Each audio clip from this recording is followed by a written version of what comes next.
बात है जब एक गांव में बहुत ही रईस परिवार रहता था। उस परिवार में जगन, उसकी पत्नी पूनम, उनकी बेटी मीनल और राहुल रहते थे। जगन के उस गांव में काफी जमीन थी और उसका शहर में भी अच्छा खासा कारोबार था। जगन का एक छोटा भाई भी था, रमेश, जो उसी गांव में रहता था। रमेश का परिवार भी एक समय पर काफी अमीर था, पर उन लोगों के शौक और रमेश की दारू पीने की आदत की वजह से उनका सब कुछ बर्बाद हो चुका था। एक दिन की बात है जब जगन शहर के लिए निकल रहा होता है। मैं शहर जा रहा हूँ, तो तुम पीछे से घर, तिजोरी और बच्चों का खास ध्यान रखना। तुमको पता है ना रमेश की आदत कैसी है। वो पैसों के लिए किसी का सगा नहीं है। और रामू को पैसे दे देना, मैं उसकी तनख्वाह देना भूल गया। जी बिल्कुल, मैं ध्यान रखूंगी। आप बेफिक्र होकर शहर जाओ और मैं रामू को पैसे दे दूंगी। जगन बेफिक्र होकर शहर के लिए निकल पड़ता है। जगन के घर का नौकर रामू बहुत ही वफादार और ईमानदार होता है। उस दिन रात को जगन काम खत्म करके पूनम के पास आता है। जी मालकिन, मैंने सारा काम खत्म कर दिया है। मालकिन, मैं ये सोच रहा था कि जब तक साहब जी नहीं आते मैं यहीं रुक जाता हूँ। आप और बच्चे घर में अकेले हैं। अरे नहीं रामू, मैं और बच्चे यहाँ ठीक हैं। तुम घर जा सकते हो। रामू मालकिन की बात मानकर अपने घर के लिए निकल पड़ता है। दूसरी तरफ रमेश अपने घर बैठकर अपनी पत्नी राधा से जगन के बारे में बात कर रहा होता है। ये जगन शहर पहुँच भी चुका होगा। पता है, भाभी ने पिछले हफ्ते पूरे 2 लाख का हार खरीदा है।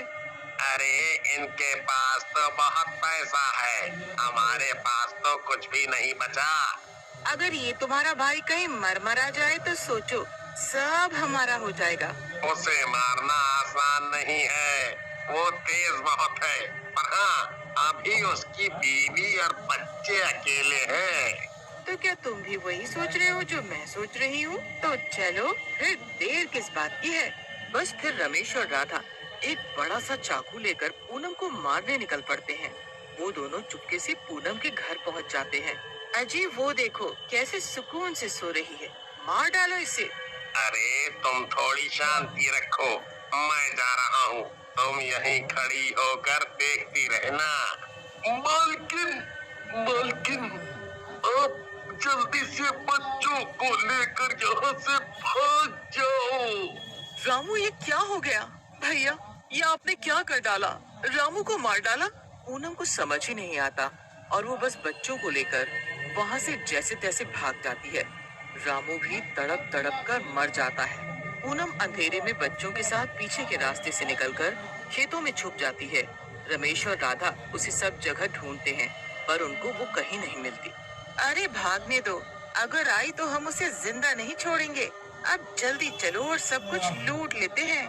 रमेश और राधा जगन के घर से सब कुछ लूट लेते हैं। उसके बाद वो रामू को वहीं जगन के घर के पीछे गड्ढा खोदकर उसमें दफना देते हैं। रमेश और राधा एकदम अनजान बनकर अपनी जिंदगी मजे से जीने लगते हैं और दूसरी तरफ पूनम अपने बच्चों को लिए इधर उधर भटक रही होती है। माँ, बहुत भूख लग रही है, हम घर वापस कब जाएंगे?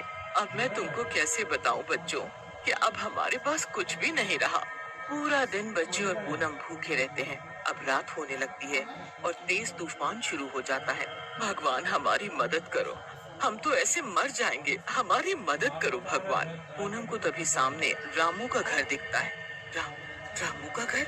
इससे अच्छी जगह हमारे लिए कोई हो ही नहीं सकती। चलो बच्चों, पूनम घर में जाकर सबसे पहले रसोई में जाती है तो उसे डब्बे में कुछ रोटी मिलती है और एक बर्तन में सब्जी। ये सब तो एकदम ताजा लग रहा है। रामू तो परसों से यहाँ आ ही नहीं पाया और बेचारा मर भी गया है। पर फिर ये सब यहाँ कैसे? खैर अभी बच्चे भूखे हैं, पहले उनका पेट भरूं। पूनम पहले तो जल्दी से बच्चों को खाना खिलाती है और दूध पिलाकर सो जाती है। उसके बाद जब वो सुबह उठती है तो उसे रसोई में फिर से गर्मा गर्म नाश्ता दिखाई पड़ता है। पूनम बड़ी हैरान होती है कि आखिर ये सब खाने का सामान आ कहां से रहा है। पूनम और उसके बच्चे अब रामू के घर ही रहने लगते हैं और उनको रोज वहाँ खाने का सामान रखा मिल जाता था। कुछ दिन ऐसे ही निकल जाता है, पर अब पूनम को शक होने लगता है कि कुछ तो गड़बड़ है। अब वो एक रात सोती है और सोने का नाटक करती है। रात को उसे रसोई में एक परछाई से दिख जाती है। पूनम उस परछाई के पीछे जाती है तो वो परछाई एक भूत की होती है। कल बच्चे ये सब देखेंगे तो बहुत खुश होंगे। मीनल को तो वैसे ही गुड़िया से खेलने का बहुत शौक है। भूत रसोई में सामान रख रहा होता है और पूनम ये सब देख हक्की बक्की रह जाती है। उसे समझ ही नहीं आ रहा होता कि आखिर एक भूत उनके लिए रोज खाने का सामान लाकर रख रहा है और उस भूत को राहुल और मीनल की पसंद के बारे में भी पता है। पूनम तो घबराती हुई अपने बिस्तर पर आकर लेट जाती है। आखिर एक भूत ये सब कैसे और क्यों कर रहा है? मैं क्या करूं अब? मैं इस घर से चली जाऊं या यहीं रहूं? यहाँ एक भूत है, मैं यहाँ नहीं रह सकती। पर ये भूत तो हमारी मदद ही कर रहा है। आखिर इस भूत की वजह से आज हम जिंदा हैं और महफूज भी हैं। पर मुझे जानना है कि ये भूत हमारी मदद क्यों कर रहा है। पूनम पूरी रात सोचने में निकाल देती है। जब सुबह होती है तब वो हमेशा की तरह भूत का लाया खाना बच्चों को खिला देती है और खुद भी खा लेती है। बच्चे उसके बाद खेलने लगते हैं पर पूनम तो अभी भी उस भूत के बारे में सोच रही होती है। आखिर कौन है ये भूत? कौन हो सकता है ये? रामू? आह, क्या ये रामू है? रामू अक्सर मीनल को गुड़िया लाकर देता था। हो ना हो ये रामू ही है। आखिर ये उसी का तो घर है। हाँ, वही है ये, वही है। पूनम की आंखों में आंसू आ जाते हैं। वो रात होने का इंतजार करने लगती है। जैसे ही रात होती है और भूत रसोई में आकर काम करने लगता है तो वहाँ पूनम आकर खड़ी होती है। कौन हो तुम? जाओ यहाँ से, जाओ अभी। नहीं, मैं नहीं जाऊंगी। मुझे पूरा यकीन है कि तुम रामू ही हो। सच बताओ, तुम रामू ही हो ना? हाँ, मैं रामू ही हूँ। मैं आपको इस हालात में नहीं देख पा रहा था। माना कि ये एक गरीब भूत का घर है, पर यही एक ऐसी जगह थी जहाँ आप सुरक्षित इन बच्चों को लेकर रह सकती थी। तुम सच में हमारे घर के सदस्य ही हो। तुमने मरने के बाद भी हमारे लिए कितना कुछ किया। आप ऐसा मत सोचो और बस अभी मालिक के आने तक का इंतजार करो। बाकी मैं इन लोगों को सबक जरूर सिखाऊंगा अगर आप मेरी मदद करो तो। बस फिर पूनम वैसा ही करती है। वो अगले दिन रमेश के घर के पास जाती है। जैसे ही रमेश और राधा पूनम को वहाँ देखते हैं तो उनकी आंखें फटी रह जाती हैं। पूनम तभी जल्दी से वहाँ निकलती है और वापस आने लगती है। वो दोनों भी उसका पीछा करते हुए उस गरीब भूत के घर तक पहुँच जाते हैं। जैसे ही वो वहाँ पहुँचते हैं पूनम एकदम गायब हो जाती है तो वो उसे ढूंढने के लिए घर के अंदर भी चले जाते हैं और तभी भूत उन दोनों को पकड़ लेता है। हमें जाने दो, हमें छोड़ दो। हमने क्या किया है आखिर? अब मैं बताऊंगा तुम दोनों को। तुमने मेरे मालिक का पूरा घर बर्बाद कर दिया। भूत जोर जोर से हंसने लगता है। दोनों भूत के आगे गिड़गिड़ाने लगते हैं कि इतने में वहाँ पूनम भी आ जाती है। अब मारो मुझे, मारो ना, मारो। तुमने मेरे भाई जैसे रामू को मार डाला। देखो अब तुम्हें क्या क्या भुगतना पड़ेगा। मैं तो जा रही हूँ अपने घर वापस, पर तुम अब कुछ नहीं कर पाओगे।